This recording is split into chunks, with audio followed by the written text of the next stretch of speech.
দক্ষিণ কামৰূপ মাজুলীত কাঠৰ দলঙৰ বিধ্বস্ত ৰূপ ভঙা দলঙৰ বাবে জীয়াতু ভুগিছে হাজাৰ হাজাৰ লোকে ইয়া দক্ষিণ কামৰূপৰ নগৰবেৰাৰ জলজলি নদীৰ দৃশ্য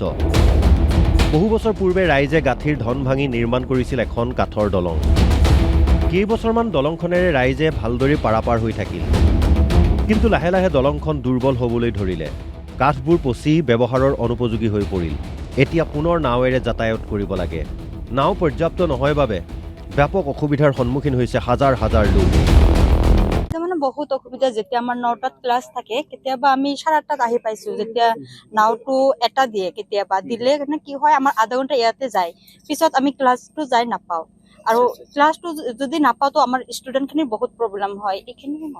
দিনটো তথাপি কেইহাজাৰ মানুহ অহা যোৱা কৰে বহুত 10,000 মান হয় 10,000 ডক্টৰে নাপায় আৰু তো ৰাস্তাতে হ'বলগীয়া হয় আৰু মানে ৰোগীটোৰ বহুত প্ৰব্লেম হৈ যায় বেছি অসুবিধা হৈছে ছাত্ৰ ছাত্ৰী আৰু ৰোগীৰ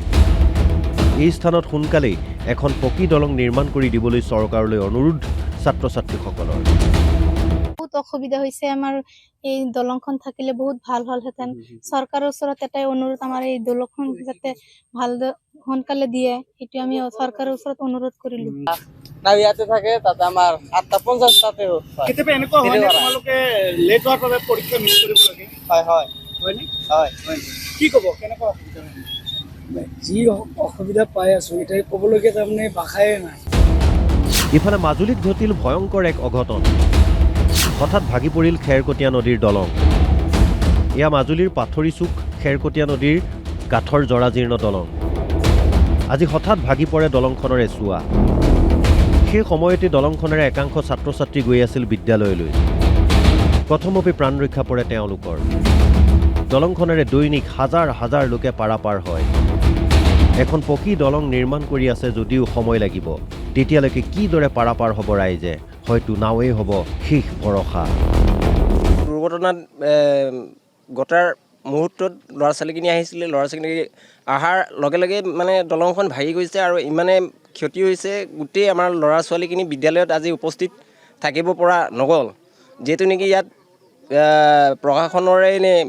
মন্ত্ৰীয়ে নে কাৰ দুখ আমি নাজানো আমি বাৰম্বাৰে বিধায়ক মহোদয়ক জনাইছোঁ ডিপাৰ্টমেণ্টক জনাইছোঁ যে নাও এখন বা দলংখন মেৰামতি কিন্তু আজি তাৰিখলৈকে মেৰামতি কৰা নগ'ল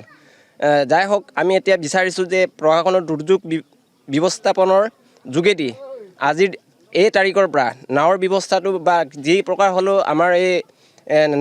লুইতখাবলো নামনি অংশৰ মানুহখিনিৰ উপকৃতৰ কাৰণে নাৱৰ ব্যৱস্থা কৰি দিব বুলি আমি নিউজৰ যোগেদি উপায়ুক্ত মহোদয় আৰু দুৰ্যোগ ব্যৱস্থাপনৰ বিভাগটোক আমি আহ্বান জনাইছোঁ নগৰবেৰাৰ পৰা বিল্লাল হুছেইন আৰু মাজুলীৰ পৰা ৰজনীকান্ত বৰদলৈৰ ৰিপৰ্ট অসম লাইভ 24